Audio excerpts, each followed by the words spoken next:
So thank you so much, first off, for having us. We're from the City of Hamilton Animal Services. I'm Sarah. I am one of two supervisors up at the Animal Services Shelter. I've brought along a trusty sidekick named Tiffany. Tiffany has been with the City of Hamilton since 2001.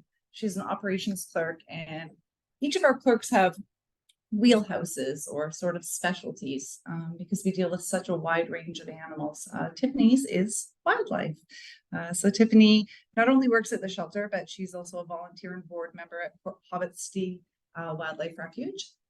So I'm very happy that you're having us both here for Beyond Squirrels, Urban Wildlife in Hamilton.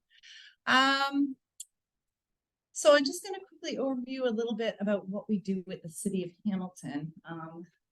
So we do a lot of things that involve a lot of animals. The dog there you'll see, his picture's there because we do pound keeping. So Province of Ontario downloads pound keeping for domestic animals, cats and dogs, to municipalities. So we're responsible for the lost and found portions of the city. If your pet goes missing, come see us. Hopefully we have it. Animals that are running at large, we impound those animals. We also have programming for held in trusts, which is animals that need temporary safekeeping due to, say, a house fire or a medical emergency. And of course, unfortunately, not everyone comes for their pooches and cats, so we facilitate adoptions. We also do bylaw enforcement for the city as it's related to animals. So there's various municipal bylaws. We also do licensing for dogs. It is mandatory in the City of Hamilton. Licensing of cats is not, but it's highly encouraged. We're responsible for public safety, obviously education, and any applicable provincial laws that are downloaded down onto the municipality. And because we are responsible for public safety and nuisance, as the province would call it, we also do wildlife response. So it says nuisance and public safety because that's how the province mandates it to us. And we'll get into that a little bit.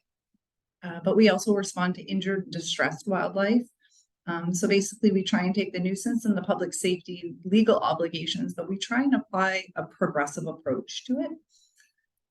So our officers, as you can see, are dealing with dogs, cats, any kind of domestic animal. They're dealing with complaints regarding enforcement bylaws, licensing of those animals. And this is just a breakdown of our field response. So our shelter is broken up into sort of inside operations and field response operations. So I'm a supervisor for the inside in particular, and there's a separate supervisor who's responsible for the officers who are out in the field. So with 13 officers for the entire city, this is a breakdown of what they respond to. And as you can see, the trend from 2019 up until 2022, you can see that wildlife response is a large portion of response for calls that we go to. And you can see it's quite an increase.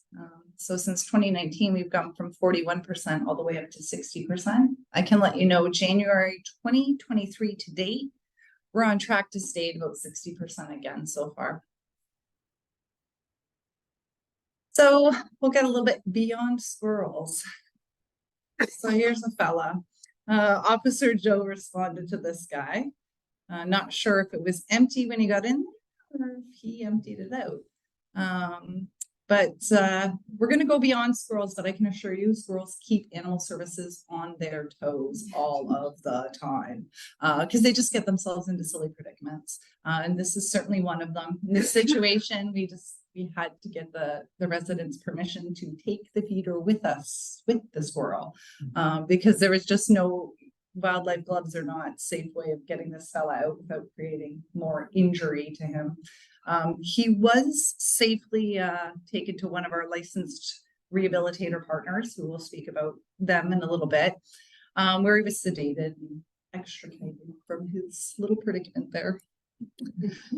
So I'm just going to talk a little bit about what our responsibilities are, what our obligations are, what we do, what we do not do, and then how do we integrate sort of those bylaws. So obligations, like I said earlier, is the province and downloads what the municipality has to do, which is they would say Fish and Wildlife Act would name us as an agent for animal control when folks are having issues with wildlife on their property and or on public property. We don't provide general animal control in the sense that if you're having, a bat issue in your home, you're going to be directed to contact private contracting companies for that. And I just added a few photos there. Bats are always keeping us busy during bat season. There's one of our poor coyote friends who got himself a little tangled up there. And then an osprey that had hit a car window on the Red Hill Valley Parkway, so had quite a headache. So I'll do a photo disclaimer, and so this is my intro to it. Right? So I entered that as a photo disclaimer because you're not going to see, there's a lot of photos that I could include in here that are extremely graphic. So sadly, a large portion of our response is to significant trauma to wildlife and deceased wildlife. I'm not going to include any of those photos because no one really needs subjected to that. I just give total props to our officers and our inside staff who triage and make decisions. They see a lot of hard stuff every single day. I'm not showing that to anybody that doesn't need to see that. Most of the photos that you'll see will be photos that are our direct photos. When they're not, I will make a point of acknowledging who the photos came from. These are just some of the examples of wee baby squirrels that we get that are, I don't think you folks can probably educate us as well. I don't think I need to tell you those guys need help. So this is a super scary slide. These are basically by the numbers. So this is just our field operations.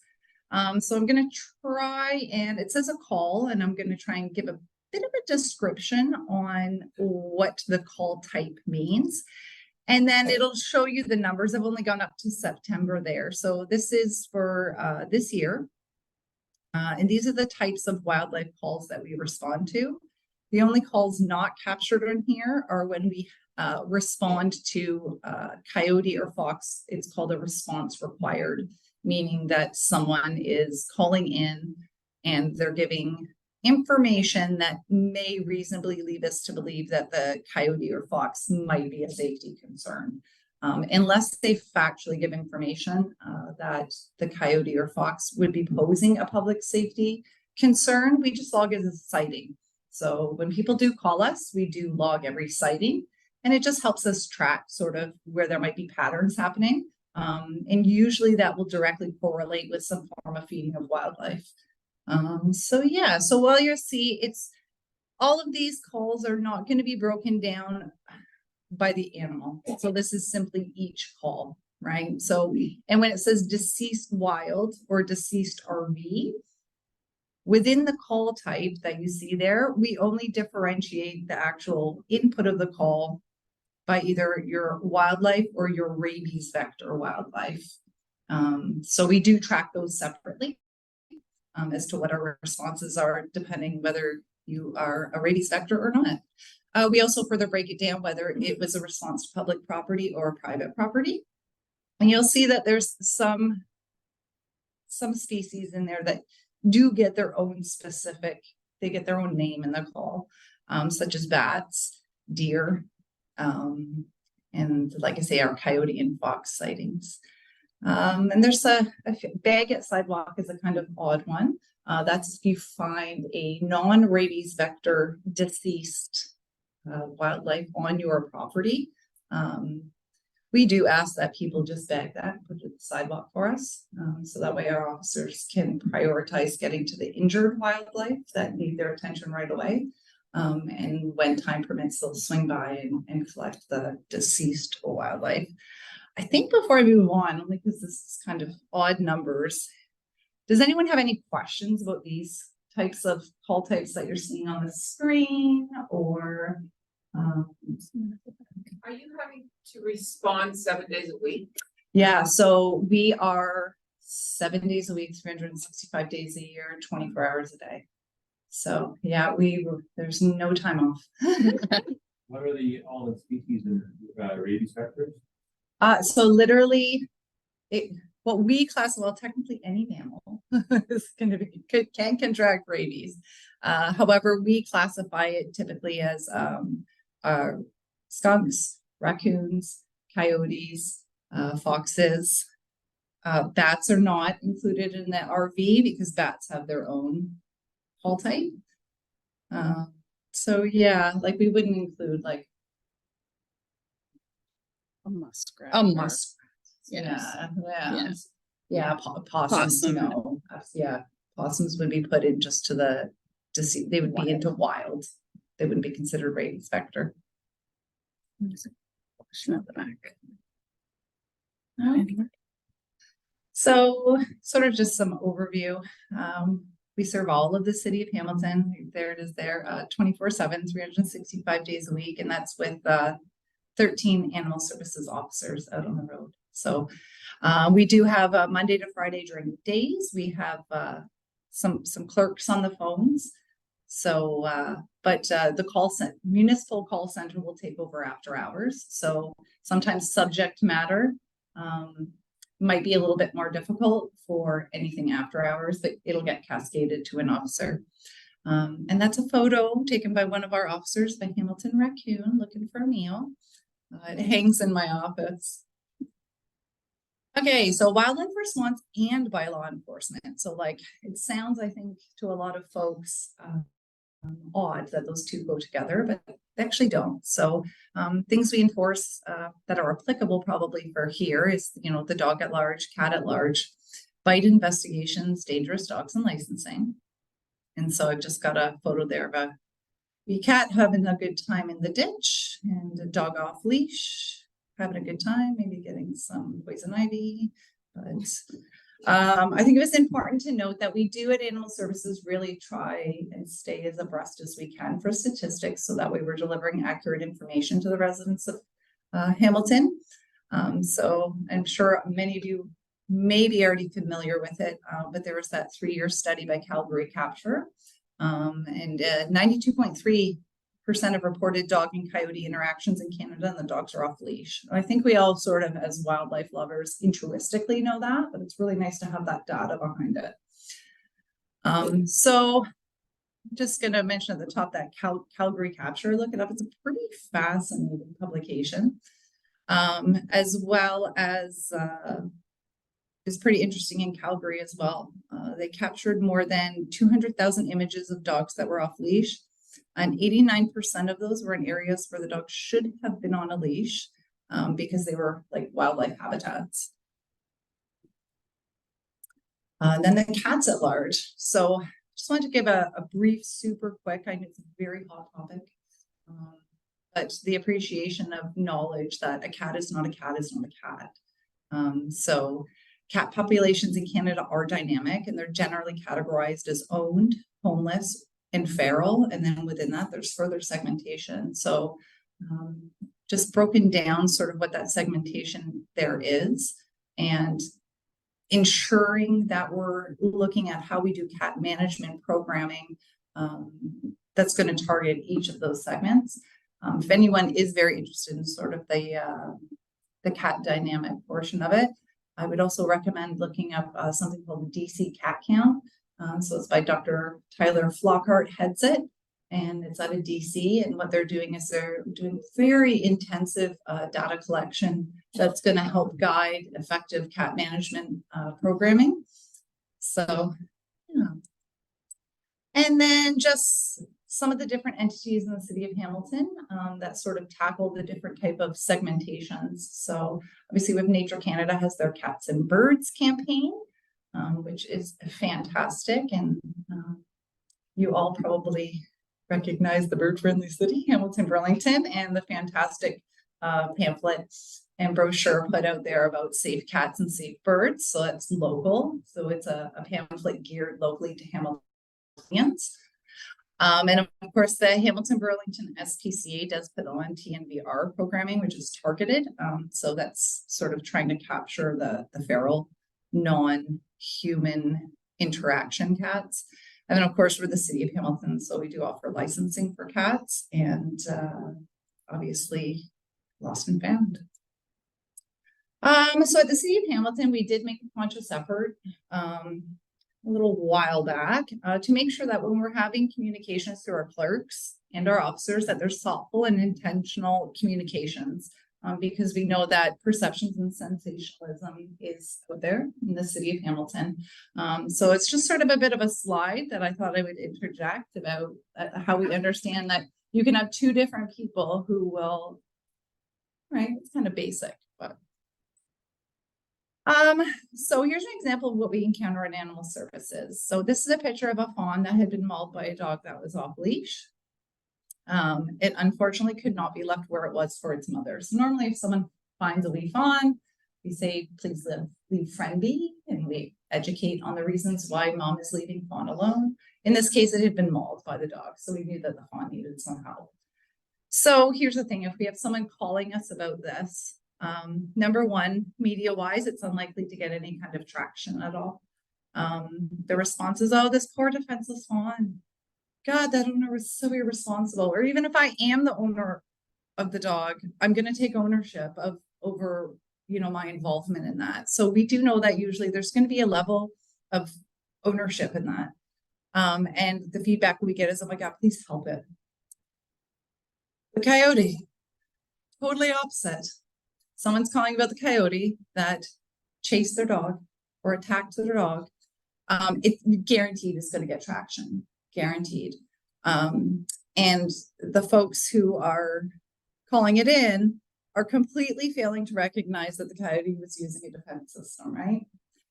So whereas if the fawn could have developed a defense system, they would have hoped that the fawn would have used that. And here we often have coyotes who are using that. But then the feedback that we're going to get is, oh gosh, that poor dog. There's not going to be any ownership involved. Most people will omit the fact that their dog was off leash when the interaction occurred. And the descriptions of them are almost always very inflammatory. So people will actually attach like criminal behavior words to it as if it's human. And of course, the response, you animal services need to get in there and get rid of all these coyotes. So it comes down to sort of education. So when we're trying to use language on the phones and with residents, we do try and avoid the words, things like attack and a conflict, because normally it's when we really review all of the details of the call, it's more appropriate to call it an interaction or a negative encounter, and most likely for the fox or coyote, or you came upon it. Same with the stalking and the chasing. When we really hash out the details on the phone, when Tiffany's, sort of triaging that call, it comes down to using the language as per the information that comes to her, which is, it may have been following you. It may have been monitoring what you were up to in its area. Or, depending on the time of year, it may have been trying to escort you away. And then of course, like our friends that like to build little homes under decks, remove it or get rid of it. I'm not sure where they want them to go. So we just do use language sort of, okay, well, let's do some proofing of that area to prevent it. And then building in that knowledge. We work very closely with Coyote Watch Canada, which is an agency specifically to educate about coyote behavior. If you're really interested, if anyone's really interested on using really good sort of communications and media language, I would recommend folks look up someone named Michael Howie. He's fantastic for verbiage and understanding on how we get the media to get a little bit more on track with thoughtful and intentional communications and not using inflammatory language when it comes to some of the wildlife. So some other considerations for negative interactions. We are responsible, as per the download from the province, when human and wildlife encounters create either an ongoing negative situation on municipal property We can take action on private property with the permission of the landowner. If the landowner does not give us permission, we have no authority to go on there. We go by what the factual public safety concerns are, which guide what the types of actions we should get involved with. And of course, there's the nuisance. So it's a matter of determining what constitutes a nuisance. What is a nuisance for me may not be a nuisance for John next door. But in many cases, it can be prevented. So that's where we lean on education. When prevention fails, the Fish and Wildlife Conservation Act is where the municipality is considered, for the appropriate action. What we do and what we don't do as an agent is, again, we're going to go on what the facts are, what needs to be done. I'm going to quickly just note, we also have, it's very low. If you saw, we don't get many of these, but we do also have the damage compensation program downloaded onto us at Animal Services, which is the province of Ontario. It's for our livestock producers, sheep, cattle, honeybees, even honeybees apply as well. So it's a program through the province that provides financial assistance if wildlife has predated anything. So if we've got some any type of livestock that appears to be maimed, injured, or killed, then we would have to go in and investigate that and determine whether it was accurate or not. So we do have some public safety challenges that are additional at Animal Services. So we're all familiar with the HPAI, of course. I'm sure I don't need to educate folks here on that. But obviously it's federally reportable. It's a zoonotic concern. So that had to change our ways of work considerably. If I walked into our garage and saw Officer Matt with this turkey vulture without a mask on, well, number one, I would have a small conniption that it was in the building. And then I would secondarily have a hard time finding my breath. He wasn't wearing a mask. This picture was taken pre-AI and pre-COVID. But obviously we know it's monitored by Canadian Wildlife Services, CWHC, CFIA, and of course, Ontario Public Health. So we really had to pivot. We still currently do not allow any birds in our building until they've been triaged. So our officers have been trained on the symptoms and doing real triage out in the field.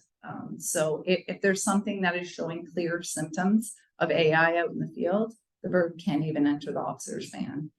So unfortunately, we do have difficult decisions to make sometimes out on the road. But where we feel that what the triage facts come forward, if it's something that can come back to the shelter to potentially go to a rehabber, it can't come in our building. We had to erect a shed outside and outfit it with a lot of PPE for our staff. It also increased all of our consults with the OMAFRA and CFIA veterinarians because it affects domestic birds as well. So lots of consults going on there, and there's been a lot of we've always done coordination with CWHC, but we've had a lot of increased coordination with it. Tiffany actually heads the surveillance work for that. So we're not mandated to do sending animals to rehab. We're not mandated to do surveillance work, but it's beneficial for everybody if we can get it done. So Tiffany works very hard getting samples out to CWHC for that.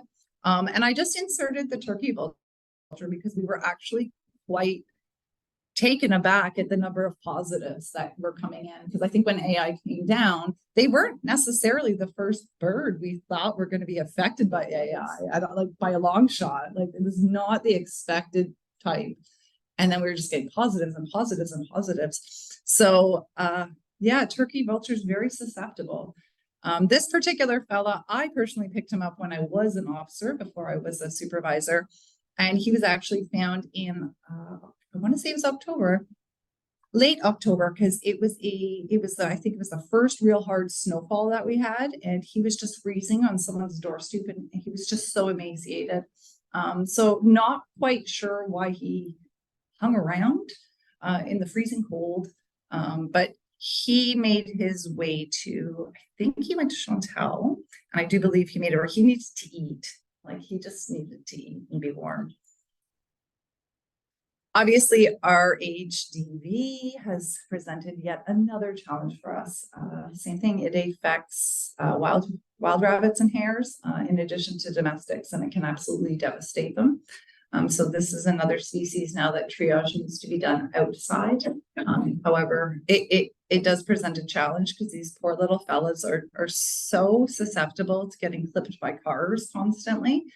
So when we get there, we may see some indications of head trauma. You won't necessarily see outward physical signs of it. So you just see like the circling and some of the neurological issues going on. So sometimes it can be an extremely difficult triage for an officer to try and determine, is this going to be RHDV symptom or is this just neurological because you got clipped by a car? But it's definitely challenged our ways of work as well. And then of course rabies, because in Hamilton we have bat and raccoon rabies. We couldn't be happy with just one. So obviously we've always known we've had a bat rabies presence.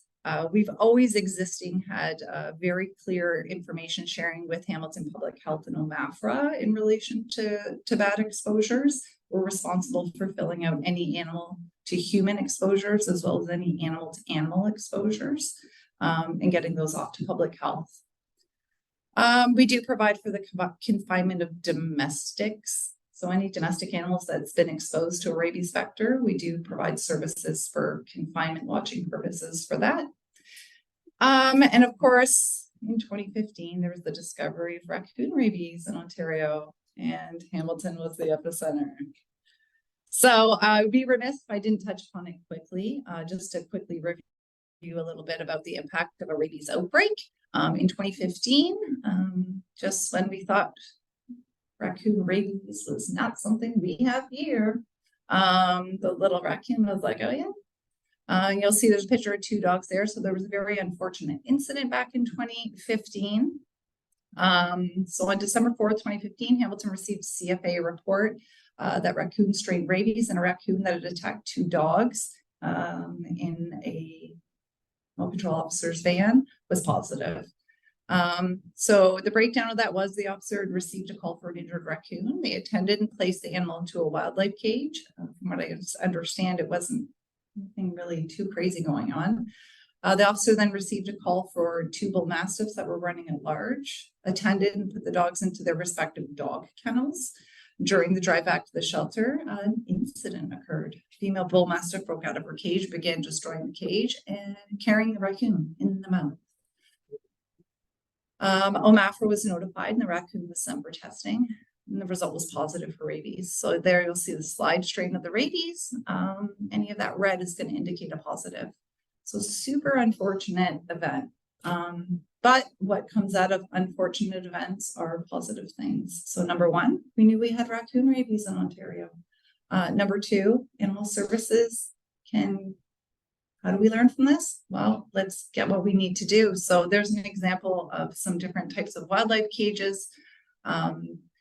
Every vehicle is outfitted so that domestics and wildlife never interact ever within the vehicle. So should you have to transport it. So as you can imagine, with only 13 officers on the road, 7,000 wildlife calls, and having to deal with all the dogs running at large, it's literally impossible to not have to at times have both on board.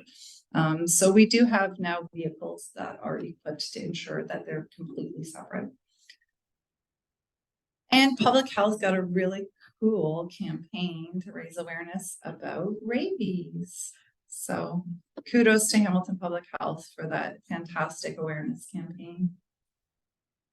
There's just a couple examples of some DRIT tags, which are, so when we would bring in animals, again, it also increased our surveillance. So we have one of the best rabies surveillance programs with OMAFRA and MNRF. To this day, MNRF comes and collects samples from us every single week for surveillance samples. So it's not just exposed. Any exposures go for testing for sure, but we continue to do a high amount of surveillance with MNRF.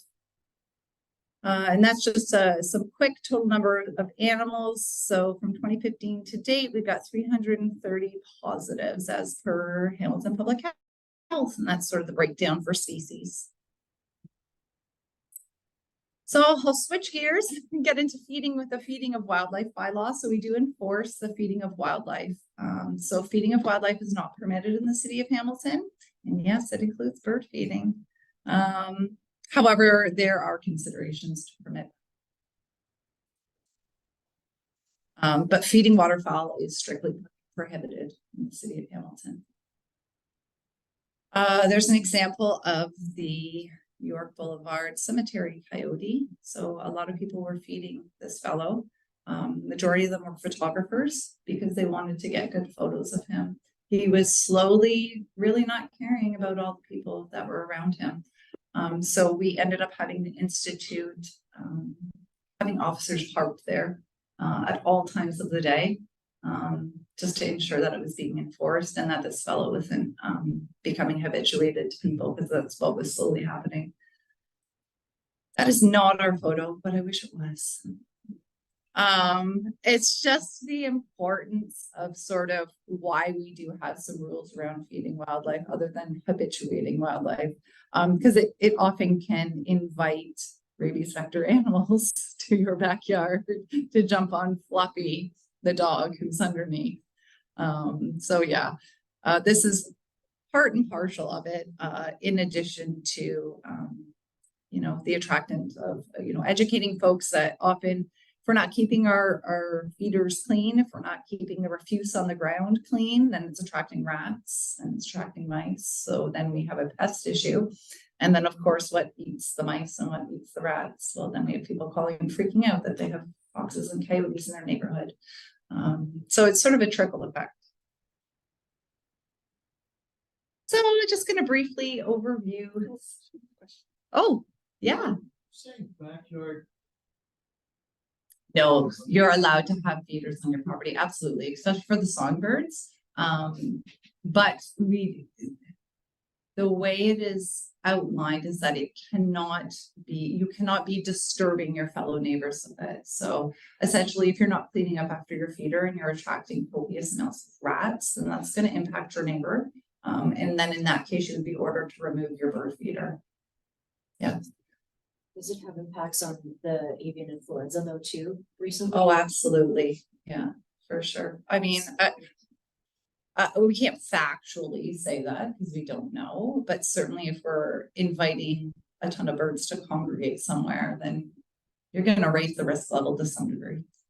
Yeah. But it's not prohibited. It's still not prohibited. Obviously, we do encourage ensuring that bird feeders are cleaned at least every 2 weeks.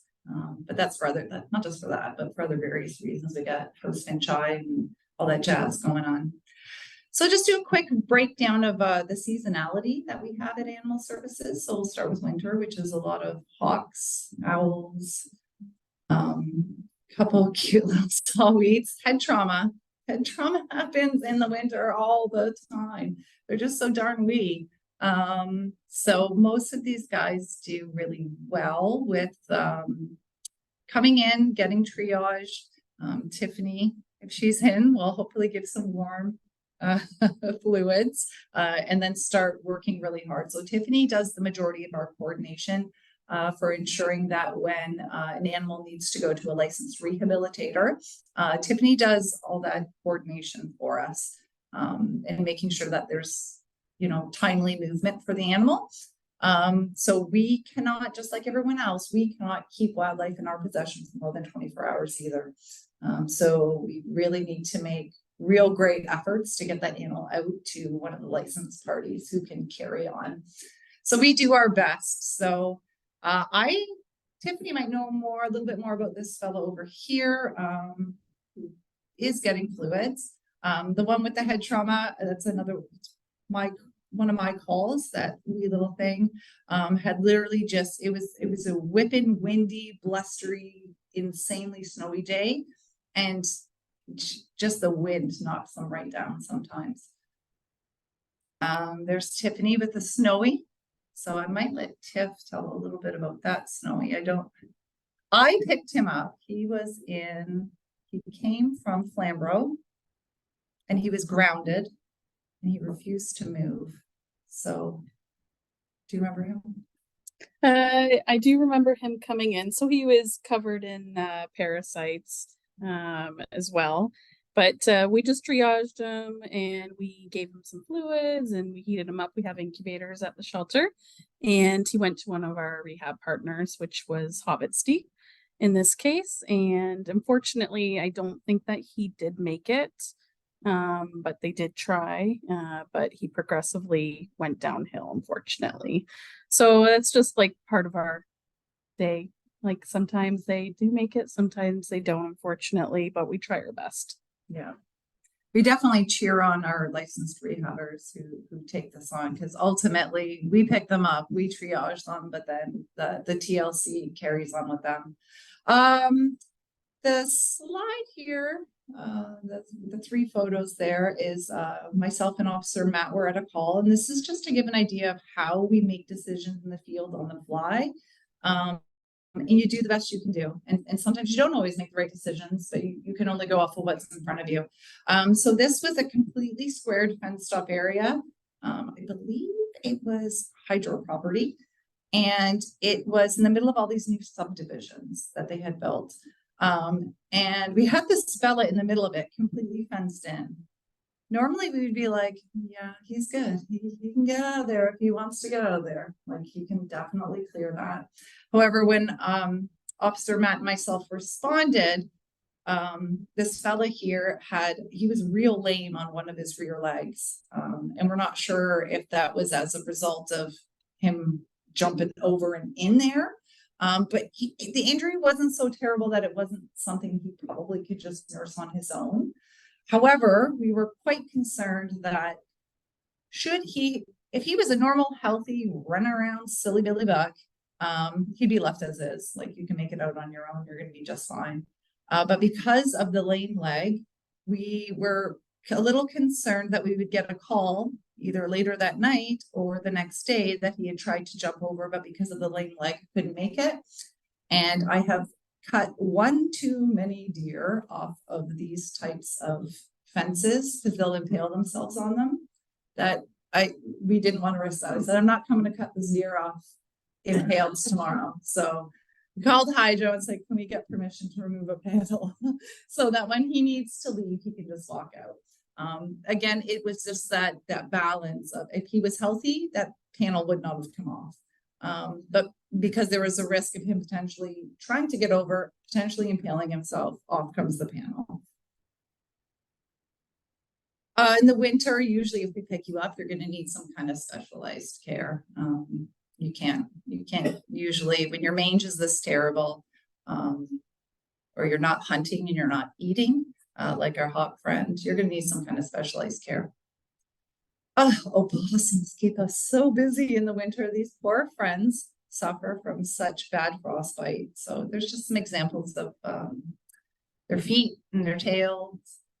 It all gets frostbitten. So they usually, sometimes if it's not too terrible, they'll just come in, warm up for the night in the incubator. As long as they're warm and good to go, then an officer releases them the next day in that area that we found them. If it's severe frostbite, they'll go to a rehabber. And we'll jump into spring. Cottontails everywhere. So nests are always a challenge. Our clerks are working really hard on the phones, really trying to talk residents into, it's a very short period of time for this rabbit and his little friends and babies. So if you have a dog, can you get it on a leash to take to the bathroom in front? It's a very short period of time before those buns are going to be off and on their own.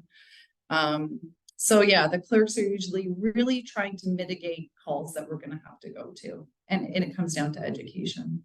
And then the squirrels keep us on our toes in the spring. It's a lot of baby napping prevention. Everyone seems to think that the baby squirrel needs rescued when most often it doesn't. And of course, those silly preteens and teenagers, because those teenage squirrels go through that very social stage where they're running up people's legs because they're just so curious. And then people are calling us saying, someone must have had this as a pet. You have to come and get it. And having to talk them through that's not the case. But they always present unique dilemmas. Determining what's healthy and what's unhealthy. This fella on the bottom with his mouth open had is a lot of impacts, right? So when they're getting ready to vacate the nest, it's not always graceful, and it's usually at first. So the bottom of his front tooth went straight up, impact into his palate. And then obviously we trying to determine what is abandoned and what isn't abandoned. Nothing saves an animal control officer's life more than YouTube with the distressed crying baby squirrel sound. So a lot of times if we get there, if you do look like you're too young and you otherwise look healthy, but you really shouldn't be on the ground yet, we just literally, the officers will play a distressed baby squirrel sound, back off, and mom will come and get baby, and off it goes. So it does work. It works very, very well. I'm confident. I've done 2,000 views of that YouTube video. Played it really loud. And then baby birds, educating the public on the difference of nestlings, fledglings, and adults. For some reason, the public seems to think that birds just learn how to fly straight out of the nest. And again, it's getting creative in making sure we're not bird napping baby birds when it's unnecessary. This is the biggest thing. If you can impart any knowledge on any from your perspectives onto the residents, it's identification of fledglings. Tiffany, like, how much do you want to cry about the number of fledgling calls you got? Like, it's non-stop, right? So just educating people when intervention is just not necessary. Just let mom do her job and let baby learn how to fly. And then those silly beavers. So this was my call, and I will never live this down ever. Even 2017 was still getting terrible beaver jokes from this. Like, Terry, you don't even want to know the jokes that I'm still hearing. So this fella got himself stuck in that wrought iron fence. Couldn't go backwards, couldn't go forwards. So it was a lot of just literal, as the commercial states, Dawn dish soap does the trick and really helps get him through. Anytime we do remove an animal from a situation like this, we do assess for any form of injuries. Sometimes you're good to go. We just release you and off you go. In this case, he had a significant amount of swelling. So he went off to Chantal at Hobbettstein, made a full recovery, and Tiffany actually released him back in the area. Late spring, early summer, it's all fawns. So there's sort of the difference of a little healthy friend hidden in the forest, and obviously our dehydrated friend here. You can tell with the curled ears and the extremely roached back, and just so many indicators that my mom indeed is mopping with me. And did you know that animal services staff have a favorite item from any hardware store? It is a window well cover.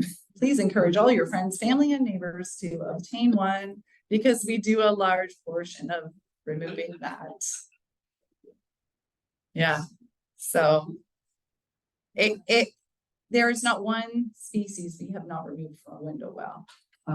That's local wildlife. Summertime, it's all about those snappers. So this is obviously a common situation for turtles in the summer. When we pick them up, we do what we can to patch them up in the interim, and then we get them right away to rehab. So both of these turtles made full recoveries, and were released. We often, like, say you saw the numbers for deceased wild animals we get, that does include turtles as well. So something like these snappers, even the deceased turtles, we pick them up, but then we keep them warm and we get them to rehab because they'll harvest the eggs from mums. So it's going to ensure that the species carries on there. So just do what we can, even though it may have been a sad outcome for mother. We just make sure those eggs get harvested with the rehabbers. Summer's all about that fishing line. So we're really happy to see those receptacles that have gone up in Hamilton for the fishing line. We do a large amount of trying to get this stuff off of a lot of birds.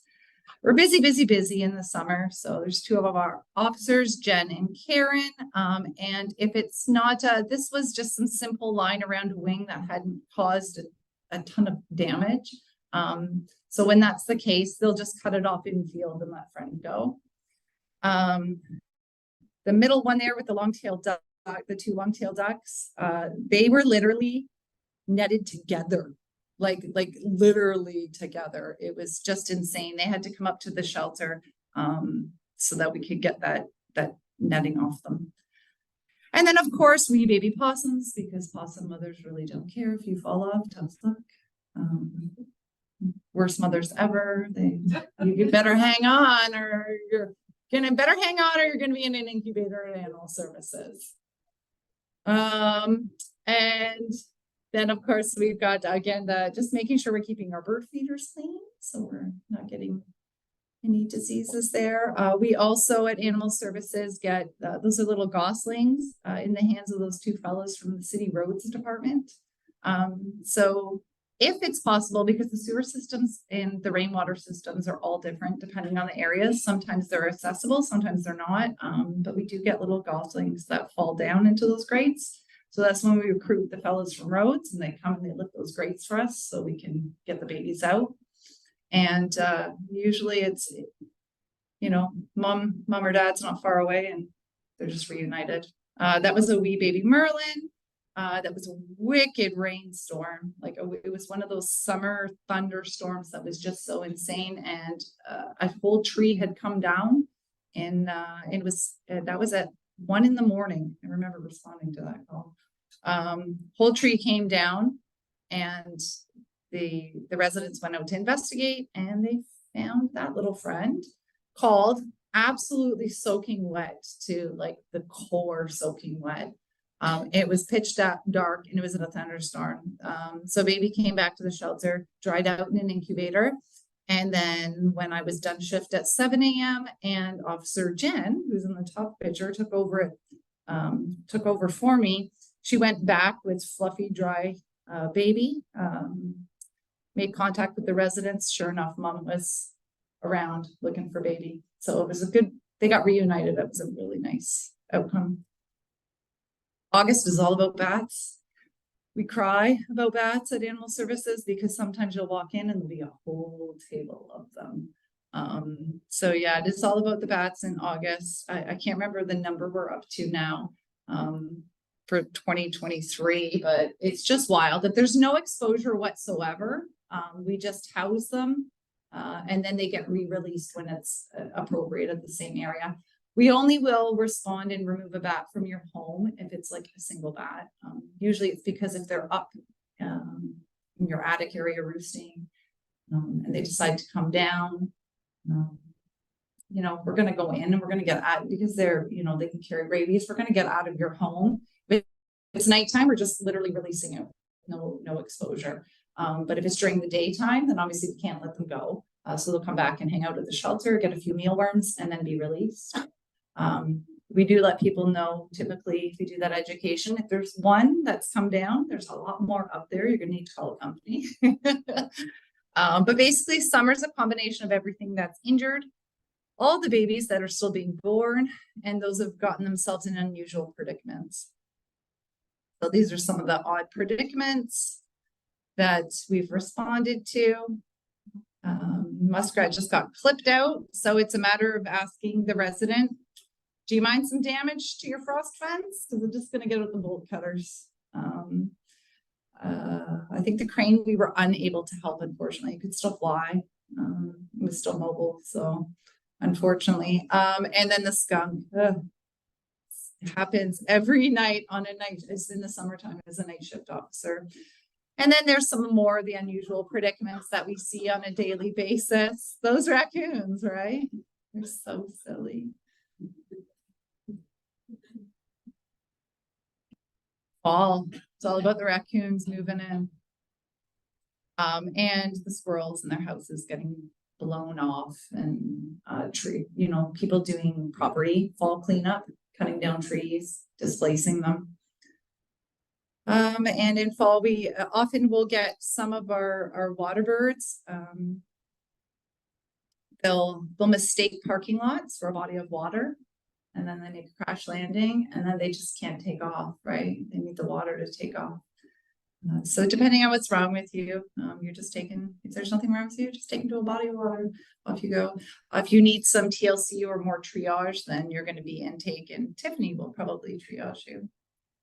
So I just added a few videos of in the field. So this is a predicament this coyote friend had gotten himself into. It's one of the ladders out on one of the piers. So going out from the water. So you can see he's literally lateral. So the photograph's being taken from above. He's looking straight up. So this is sort of what the officer encountered and is like, well, how am I going to get you out of there? So it ended up being, we had no use to use catch poles. It's not just the trusty dog catcher's tool. It also comes in handy to make sure you don't get bit by a coyote. In a case like that, because it was so lateral, normally we'd only use one catch pole, but just for safety reasons, there was 2 catch poles used to try and pull up each side. So you're not, unnecessarily pulling on the coyote from one side. You'll see he does have an injury to one rear foot, but again, we're balancing risk reward. So for an injury that's like, oh yeah, it's bloody and it probably does hurt. It's probably going to hurt him more to put him into captivity for something he can nurse on his own. It's probably going to make a full recovery. So they had gotten him up out of that ladder. See, it's hard when you have 2 poles. You'll see why.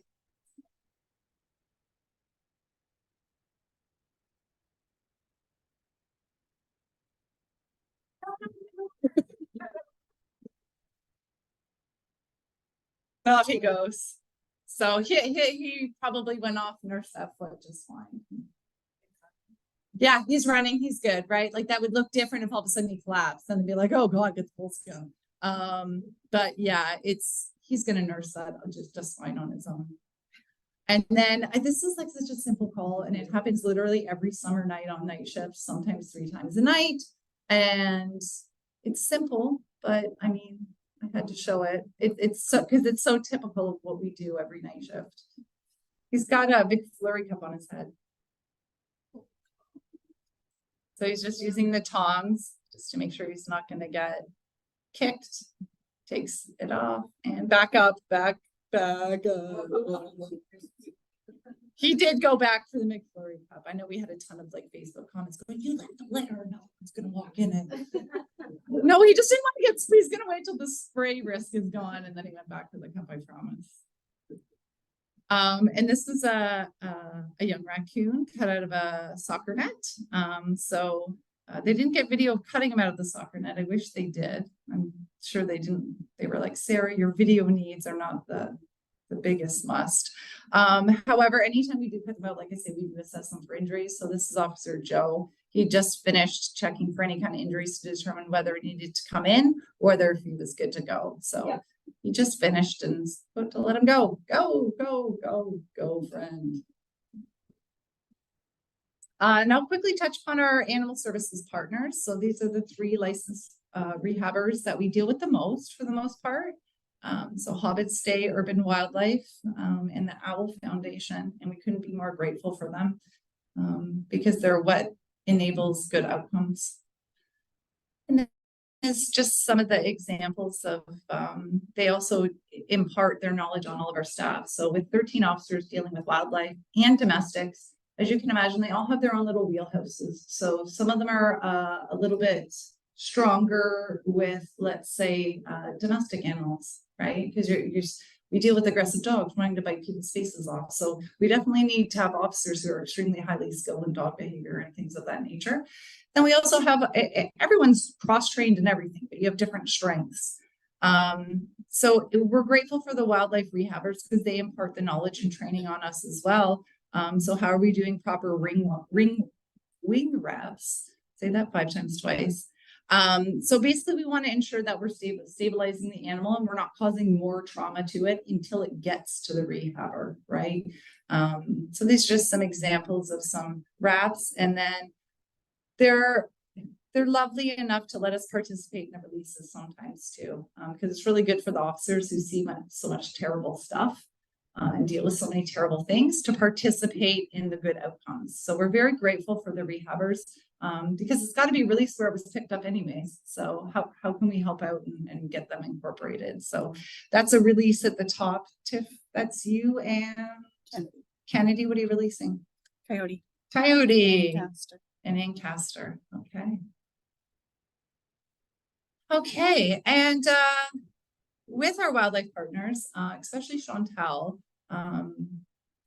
she works with us so closely and we just love her to death. And we do try and incorporate workshops. So I would encourage folks to look out for those as well.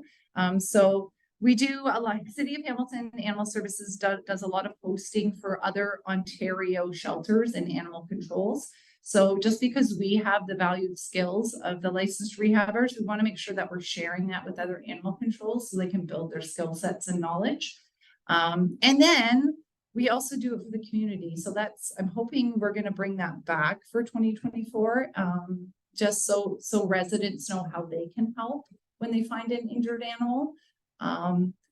So yeah, so keep your eye out on that because everyone's invited to those workshops and there's always so much knowledge to be imparted from the rehabbers standpoint. And then this is going to conclude it. So I thought I would leave you with this very interesting call that we had. Despite what you've seen on TV, we indeed located Canada's worst driver. It's an Eastern milk snake. So yeah, this guy was in a little toy car and he was safely removed from the vehicle and we took his driver's license away. All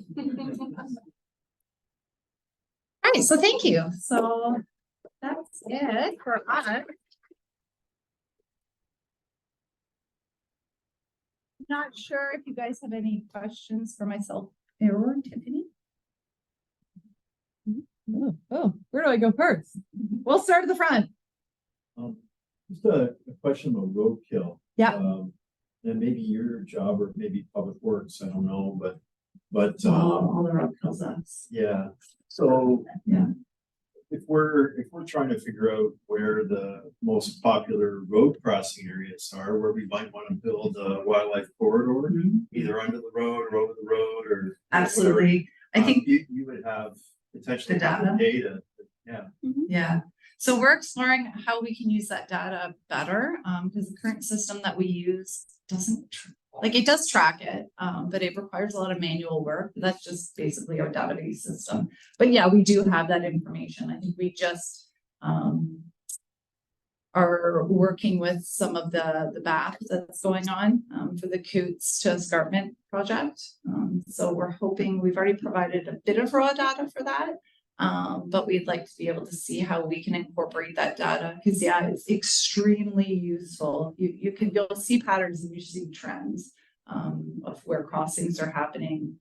So yeah, I think it's definitely an area to explore. Thank you. Hi. Hi, for cats that are allowed to roam free, so is that definitely illegal? And if there are cats in your neighborhood that are roaming free, what can you do about it? That's a tough question. So yes and no. So no, if you own a pet cat, it should not be off your property. That is prohibited. It's considered a cat at large. So with that said, in order to enforce that, we do need, it's just like any offense that there does need to be sufficient evidence that the cat belongs to that particular home and that particular home is responsible for that cat, right? So it's just like any offense that's out there. As long as we have the elements of the offense to lay a charge, then we can lay a charge for the cat being off the property. Usually it's something that comes in a simple way of a photograph with an accompanying statement that stays with us, saying that you're attesting to the fact that the cat is owned by such and such at such and such and at such and such time. In the photo, it was off of its property across the road from 123 Smith Street. And with that said, we do have an extremely large population of unowned cats. So they're called community cats. So the difficulty that you lie in there is that the cat does not have its own property to roam off of. Therein lies, it's not really an impounded animal because there's no bylaw offense that's occurred for that cat. So what are the solutions? I think that's what we're all exploring right now from different perspectives. I think it's up until to date, the conversations are usually, they're just so divided. And unfortunately, I think fortunately for Hamilton anyways, and with Nature Canada, the conversations have not been, they've been a little bit more productive, because if someone's so grounded in their stance over here and someone's so grounded in the stance over there, you're never going to have productive conversations. This is what you do about management. But it's encouraging that a lot of the stakeholders are coming together and trying to say, how do we target each of these cat demographics to do that? I mean, I think the old answer used to be, well, we'll just catch the cat and bring it up to the animal services. I think we did that from 2005 until 2012. And it was literally, I pulled the stat the other day. Basically 3 times a week, 70 cats got euthanized. So you're looking about 200 cats every single week were euthanized for about 15 years. And they breed quicker than they can be euthanized. So just bringing them in and killing them is not going to solve the population either. So it's going to be a super, super targeted approach, which is why we devised something called the Hamilton Community Cat Network. So all different stakeholders and perspectives could have an open voice. And that's why we've been following closely that DC cat count as well. So I think data's got to drive with the management, like what's going to be effective. Because so far what we've been doing just hasn't been working, right? So why continue to do what's not working? Let's start thinking of innovative ideas and making sure everyone's at the table to make sure it's going to be actually effective. Because again, like I said on the other slide, cat is not a cat is not a cat. And I think it's a lot of community education as well for people. So raising the value of cats, a lot of people will be like, oh, cat's fine, we'll go outside, we can figure it out on its own. Because the value is just not there, unfortunately. So I think we can raise the value of cats in society. And I think it's still also a fairly new perspective. Kitty litter wasn't invented until I think it was 1949. It was late 40s. So people up until the late 40s weren't even keeping cats in their house at all. Hence, finally, most people started to do it. So they invented kitty litter. So I know that seems like a while away, but really when you think about it, late 40s is not a long time. For people to really start grasping that I need to keep my cat in the house. It's happier, it's healthier, it's safer for my cat in the house. So I think it's going to be targeted. Community education, spay and neuter is huge.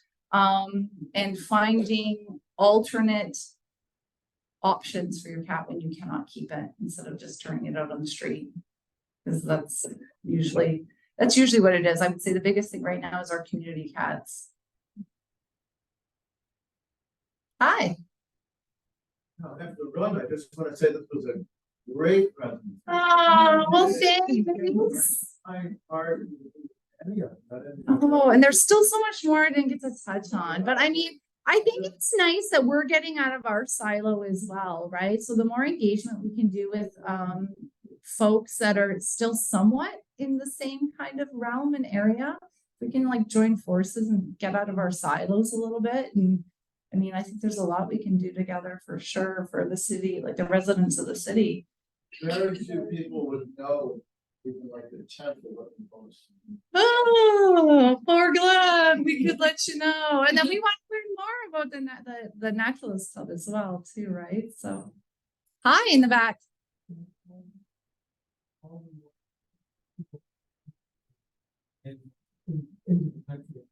Like over 1 kilometer, MNRF for sure. So we do not enforce cruelty to wildlife. We don't enforce cruelty to domestic animals either.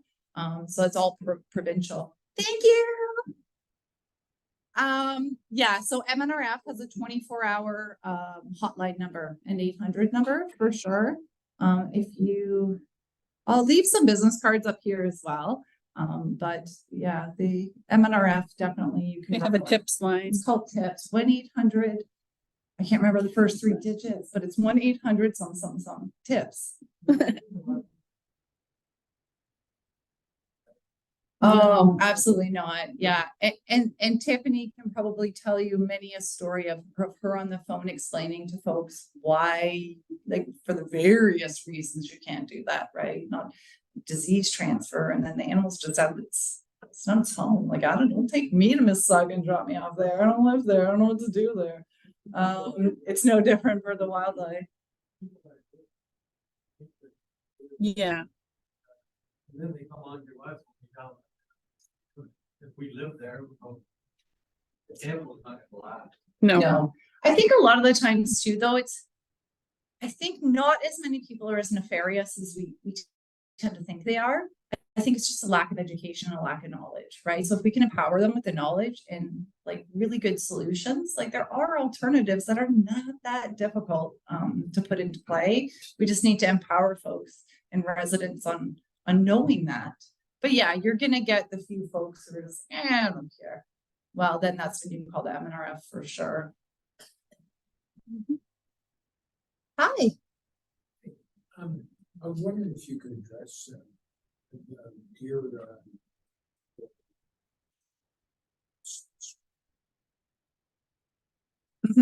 Yeah, so there's a controlled deer hunt going on. So the municipality is, I mean, animal services, that's not our scope or our mandate. So I don't know that I've had any beneficial comment on it because really we have our hands not in that pot.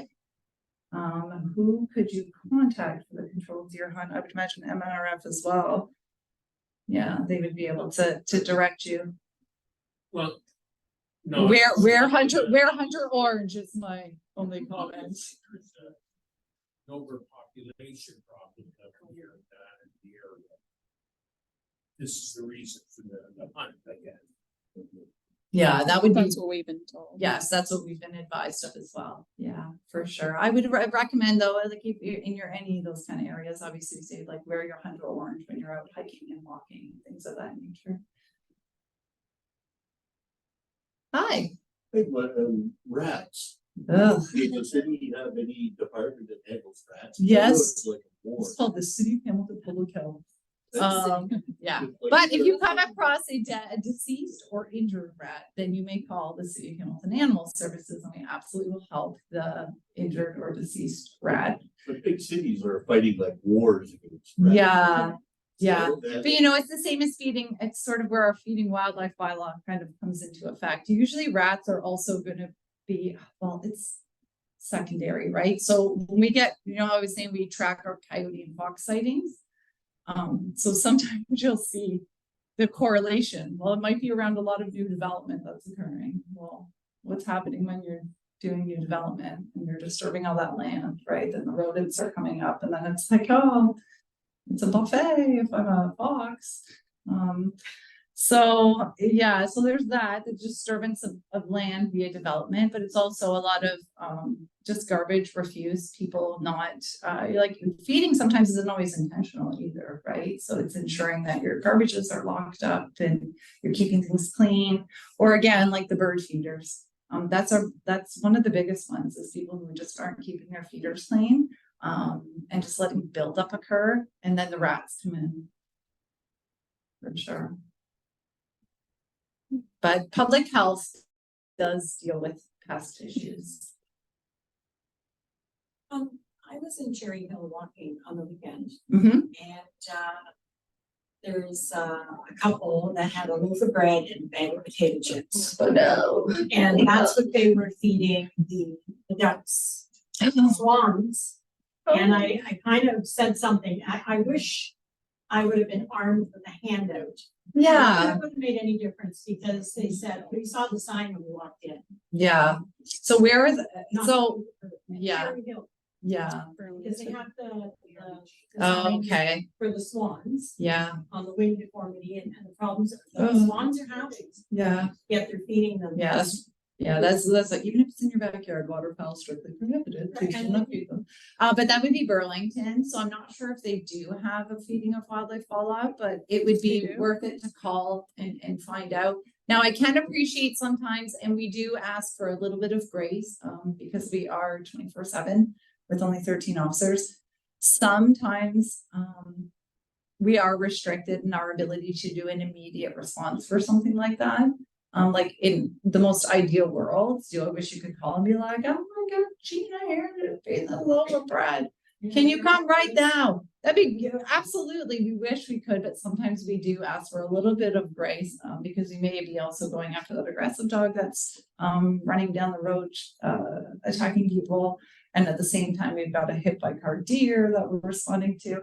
So that's when if that was Hamilton, then certainly we would say, yes, call it in. Like that's not discouraging you to do it at all. But if you did have information, like perhaps you know where that feeder does live, so we could do a follow-up conversation with that person. And hopefully, yeah, to educate them besides bloating and gas, and it's not healthy. Yeah. And I know the chickadees really don't need to have Frito-Lay potato chip. Right. nachos. And I tried to educate them that the bird, if you have to absolutely feed this chickadee, at least give it sunflower seed, the kind they grow and, they don't pick it themselves. right. At least give them what they would eat in the, Yeah. try to meet halfway, even though you shouldn't feed them at all. Yeah. At least just the sunflower seeds, at least that instead of the bread and potato chips. Yeah. The chickadees as well, but everything in there was being fed that day, and it was like 3 different stops. And But I it only sounds just like left. you're doing a great job. I left, and it was the same as the coyotes, because I live just over where the cathedral is here in Mhm. Westdale. So on the Westdale neighborhood site, every other day, oh, have you seen my cat? Oh, have you seen my cat? Oh, have you seen my cat? So I see quite a few of these cats because I'm in the apartment building and they're Yeah. coming around the back of the apartment building. But I also see Mr. Coyote and the fox that comes around the apartment building. So I actually wrote a nice little note and I attached it to a door because I know where this one cat lives. The cat still lives. Mm-hmm. And then I posted something and not everybody was happy I posted it, Mhm. meals for the coyotes, right? But you want all, trying to complain about all the coyotes coming in your neighborhood, walking up and down the streets in Westdale around the school and everything else. Mm-hmm. And you let the cats out, so. Yeah. The coyotes are probably taking care of all these lost cats, so they're feeding them inadvertently. Maybe, yeah. Maybe. Unfortunately, there's so a lot of them. But yeah, Yeah. I do find that as a previous officer as well, really open communication and education with folks often gains compliance, right? Instead of just coming down as a heavy judgmental, because then people are just going to throw up resistance right away.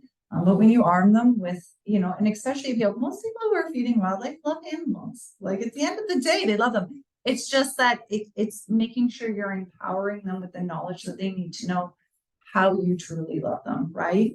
And so I think empowering folks in an open manner often does gain compliance. And then we save that enforcement for the folks who are just, openly and willingly with the information, not willing to be compliant, right? But I found something really interesting because I have a friend in Burlington, they were given handouts in their mailboxes on what not to do with coyotes and how to prevent interaction with coyotes, and how to keep your cats and your pets on leash and everything. And I photoed it and I put it on the site. And right away, I gotta thank you for opening up the discussion. Secondly, I've got, I believe a counselor. Well, if people are that concerned, they can contact the city of Hamilton. The city of Hamilton doesn't have money to put out this brochure or this flyer to people. And I was absolutely gobsmacked because people don't know the issue. Why would you go and find out about an issue? They need to know about the issue Yeah. first. Yeah, But the for city of sure. Hamilton doesn't have the budget to put this out into the public. Well, we do have a coyote brochure, and we have a really good fox brochure as well. So I'm not sure when you called and I'm sorry if that was the feedback at the time. But But it's just last week, and it was just a block, it was just like, Oh. put in everybody's. did you call mailbox. animal services? Oh, okay. So I'll leave my card up here. If you ever feel that you do need that kind of response, give a call because City of Hamilton Animal Services, we do have a fantastic coyote brochure and we have a fantastic fox brochure as well. And we do have, when we have identified sort of through those sightings and then other reports that potentially a specific neighborhood might be having, a higher than usual level of sightings and or interactions, then we will dispatch some like neighborhood drops of that So you're not aware of the Westdale problem with coyotes? No. No. Okay, all right. Yeah, So I'll leave all it. these people are complaining about the coyotes. Don't go into Churchill Park with your kids because the coyotes at the end. Don't go along Ginger Valley Trail or the Ravine Trail because there's 2 coyotes there. Yeah. And there's a lot of coyote talk. That's why I put the little. Oh, that's yeah. why I put And we- that on the neighborhood site. Yeah, and that's what we do, especially, like I said, that's why we log. You saw that one slide, the line for coyote sightings and fox sightings. So we do encourage people to call us. Just because you're calling to say you saw a coyote, it's not just so, you don't need to call us just when you think we need to take action. It's still really helpful for us because then we start to see those pockets of trends, and then we can identify what neighborhoods might need some kind of attention as far as awareness goes. Yeah. For sure. Do we have any questions from the chat? No? Okay. Any other questions in the room? I just have a comment. Yeah. Some of the most impactful signage that I saw was at Botanical Beach on Vancouver Drive. Oh. And it was really cool because it's a tidal area, and when the tide goes out, everybody goes out onto the rocks and goes into the little tide pools. And as they're stomping across the rocks, they're stepping on everything. Oh. So they had a great sign up, which was sort of it was meant to look like a newspaper, and it was like, this is article reported that, reefer babies got squished by big babies. Oh. Right. Yep. It was so much more impactful than don't step on burn. Right. So I'm just saying that, some affection. A takeaway. Yeah. Yeah. It's just saying, hey, feeding the whatever, Mhm. the birds at Cherry Hill, those seed will fall on the ground, and then rodents will pick those up, and then feed too many rodents, which will kill all the turtle, the turtle. Yeah.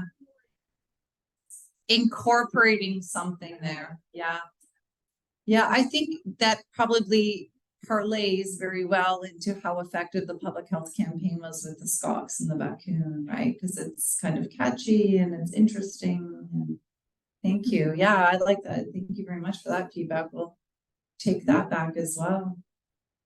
I'm curious about that too, like especially now in the age of social media and everything going viral, how does that either help your cause? Because I follow Hobbitsty on social media too, and they're such a great organization.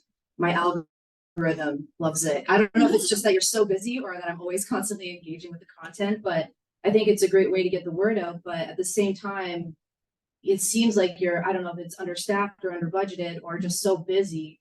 How do you proactively get that word out, get that education out in a world that is mostly digital now, right? And try to mitigate some of that misinformation Absolutely that you get. So I think those are conversations we've certainly had at our shelter, and then obviously we need to incorporate the folks from the city communications team and social media teams and things of that nature on how you tackle where those challenges may lie, right? Like finding the time, because I'm sure, like many other, we're not in our own little animal services, but no matter what area you're in, that's very physical, hands-on, evaluating the challenges of where do you take the time away from those animals to focus sort of on that presence, right?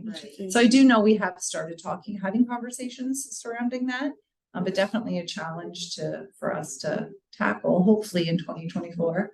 Yeah, I remember that campaign, and it's great, and especially with the influx of so many new residents to Hamilton, it would be great to see a bit of a refresher going around. So Absolutely. new Canadians, new residents of Hamilton can learn this stuff. Mhm. Where they go, right? Yeah. So, For sure.